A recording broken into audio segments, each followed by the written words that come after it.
ഇതുവരെ ഒരു എംപിയും അമേഠിയിൽ വീട് വച്ച് താമസിച്ചിട്ടില്ല എന്നത് തിരുത്തുമെന്ന് 2019 വോട്ടർമാർക്ക് നൽകിയ വാക്ക് പാലിച്ച് സ്മൃതി ഇറാനി.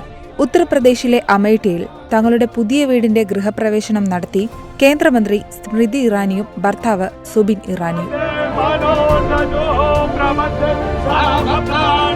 ഗൌരിഗഞ്ചിലെ സുൽത്താൻപൂർ റോഡിൽ 2021 സ്മൃതി ഇറാനി വീട് പണിയാൻ സ്ഥലം വാങ്ങിയത്. വീടിന്റെ ചുവരുകളിൽ ശ്രീരാമന്റെയും ഹനുമാന്റെയും അയോധ്യയിലെ ശ്രീരാമക്ഷേത്രത്തിന്റെയും ചിത്രങ്ങൾ ആലേഖനം ചെയ്തിട്ടുണ്ട്.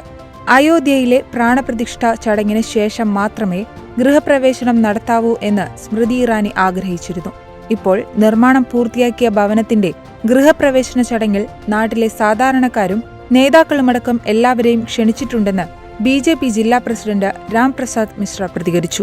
കൂടാതെ അമേഠ്യക്കാർക്ക് ഇതൊരു ഉത്സവമായിരിക്കും എന്നാണ് മിശ്ര പറഞ്ഞത്.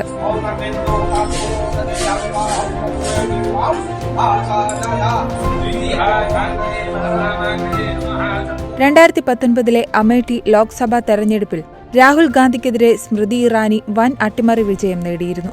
എന്നാൽ തെരഞ്ഞെടുപ്പിൽ സ്മൃതിക്കെതിരെ കോൺഗ്രസ് പുറത്തുനിന്നുള്ളവർ എന്ന പ്രചാരണം നടത്തിയിരുന്നുവെന്നും ഇപ്പോൾ അതേയിടത്ത് തന്നെ വീട് വച്ചുകൊണ്ട് സ്മൃതി ഇറാനി അവർക്കുള്ള മറുപടി നൽകിയെന്നുമാണ് രാംപ്രസാദ് മിശ്ര പറയുന്നത്. അതേസമയം കോൺഗ്രസ് നേതാവ് രാഹുൽ ഗാന്ധിയുടെ ന്യായ് യാത്ര എത്തുന്നതിന് മുൻപേ തന്നെ ഇത്തവണ കേന്ദ്രമന്ത്രി സ്മൃതി ഇറാനി അമേഠിയിൽ സജീവമായി നിന്നു. കൂടാതെ ജനസമ്പർക്ക പരിപാടിയോടെ 4 ദിവസത്തെ മണ്ഡല സന്ദർശനവും സ്മൃതി നടത്തിയിരുന്നു. 2019 കോൺഗ്രസ് നേരിട്ട തിരിച്ചടിക്ക് ശേഷം കേന്ദ്രമന്ത്രി സ്മൃതിയും രാഹുൽ ഗാന്ധിയും ഒന്നിച്ച് അമേഠിയിലെത്തുന്നത് ഇത് 2ാം തവണയാണ്.